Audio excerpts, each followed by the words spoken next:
बगुला भगत। एक वन प्रदेश में एक बहुत बड़ा तालाब था। हर प्रकार के जीवों के लिए उसमें भोजन सामग्री होने के कारण वहाँ नाना प्रकार की जीव, पक्षी, मछलियाँ, कछुए और केकड़े आदि वास करते थे। पास में ही बगुला रहता था, जिसे परिश्रम करना बिल्कुल अच्छा नहीं लगता था। उसकी आंखें भी कुछ कमजोर थी।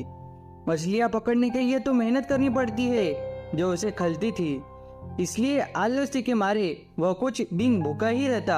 एक टांग पर खड़ा यही सोचता रहता कि क्या उपाय किया जाए कि बिना हाथ पैर हिलाए रोज भोजन मिले। एक दिन उसे एक उपाय सूझा तो वह उसे आजमाने बैठ गया। बगुला तालाब के किनारे खड़ा हो गया और आंखों से आंसू बहाने लगा। एक खेकड़े ने उसे आंसू बहाते देखा तो वह उसके निकट आया और पूछने लगा, मामा क्या बात है, भोजन के लिए मछलियों का शिकार करने की बजाय खड़े आंसू बहा रहे हो।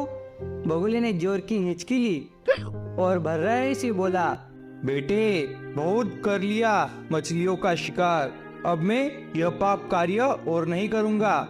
मेरी आत्मा जाग उठी है, इसलिए मैं निकट आई मछलियों को भी नहीं पकड़ रहा हूँ, तुम तो देख ही रहे हो।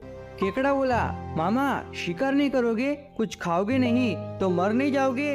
बगुले ने एक और हिचकी ली, ऐसे जीवन का नष्ट होना ही अच्छा है बेटे, वैसे भी हम सबको जल्दी मरना ही है।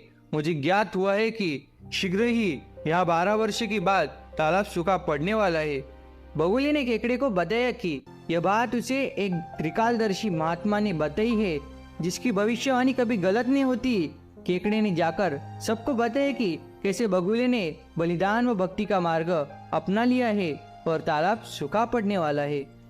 उस तालाब के सारे जीव, मछलियाँ, कछुए, खेकड़े, बतके व सारस आदि दौड़े दौड़े बगुले के पास आए और बोले, भगत मामा अब तुम ही हमें कोई बचाव का रास्ता बताओ, अपनी अकल लड़ाओ, तुम तो महाज्ञानी बनी गए हो। बगुले ने कुछ सोचकर बताया कि वहाँ से कुछ कोसों दूर एक जलाशय है, जिसमें पहाड़ी झरना बहकर गिरता है, वह कभी नहीं सूखता।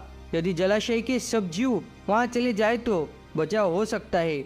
अब समस्या यह थी कि वहाँ तक जाया कैसे जाए। बगुले भगत ने यह समस्या भी सुलझा दी।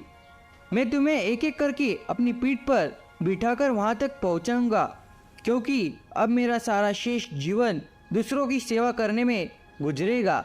सभी जीवों ने गदगद होकर बगुला भगत की जय के नारे लगाए। अब बगुला भगत रोज एक जीव को अपनी पीठ पर बिठाकर ले जाता और कुछ दूर ले जाकर एक चट्टान के पास पटक कर मार डालता और खा जाता। कभी मन हुआ तो भगत जी 2 फेरे भी लगाते और 2 जीवों को चट कर जाते। तालाब में जानवरों की संख्या घटने लगी। चट्टान के पास मरे जीवों की हड्डियों का ढेर बढ़ने लगा और भगत जी की सेहत बनने लगी।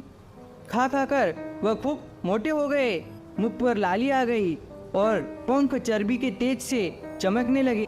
उन्हें देखकर दूसरे जीव कहते, देखो दूसरों की सेवा का फल और पुण्य भगत जी के शरीर को कैसे लग रहा है। बगुला भगत मन ही मन खूब हंसता। वह सोचता कि देखो दुनिया में कैसे कैसे मूर्ख जीवन में भरे पड़े हैं, जो सबका विश्वास कर लेते हैं। ऐसे मूर्खों की दुनिया में थोड़ी चालाकी से काम कर लिया जाए तो मजे ही मजे है। बिना हाथ पैर हिलाए खूब दावत उड़ाई जा सकती है। संसार के मूर्ख प्राणी कम करने का मौका मिलता है। बैठे बिठाए पेट भरने का जुगाड़ हो जाए तो सोचने का बहुत समय मिल जाता है। बहुत दिन यही क्रम चला। एक दिन केकड़े ने बगुले से कहा, मामा तुमने इतने सारे जानवर यहाँ से वहाँ पहुँचा दिए, लेकिन मेरी बारी अभी तक नहीं आई। भगत जी बोले, बेटा आज तेरा ही नंबर लगाते हैं, आजा मेरी पीठ पर बैठ जा। केकड़ा खुश होकर बगुले की पीठ पर बैठ गया। जब वह चट्टान के निकट पहुंचा तो वह हड्डियों का पहाड़ देखकर केकड़े का माथा ठनका। वह हकलाया, यह हड्डियों का ढेर कैसा है? वह जलाशय कितनी दूर है मामा? बगुला भगत ठाठा करके खूब हंसा और बोला, मूर्ख वहाँ कोई जलाशय नहीं है, मैं एक एक को पीठ पर बिठाकर यहाँ लाकर खाता रहता हूँ, आज तू मरेगा। केकड़ा सारी बात समझ गया। वह सिर उठा, परंतु उसने हिम्मत न हारी और तुरंत अपने जंबूर जैसे पंजों को आगे बढ़ाकर उनसे दुष्ट बगुले की गर्दन दबा दी और तब तक दबाए रखी जब तक उसके प्राण न जाए। यह कहानी हमें महत्वपूर्ण दो सीख देती है। पहली, दूसरों की बातों पर आंखें मूंद कर विश्वास नहीं करना चाहिए। वास्तविक परिस्थिति के बारे में पहले पता लगा लेना चाहिए। हो सकता है सामने वाला मनगढ़ंत कहानियां बना रहा हो और आपको लुभाने की कोशिश कर रहा हो। और दूसरा, कठिन से कठिन परिस्थिति और मुसीबत के समय में भी अपना आपा नहीं खोना चाहिए और धीरज व बुद्धिमान से कार्य करना चाहिए। यह कहानी आपको कैसी लगी, आप मुझे कमेंट में ज़रूर बताएं।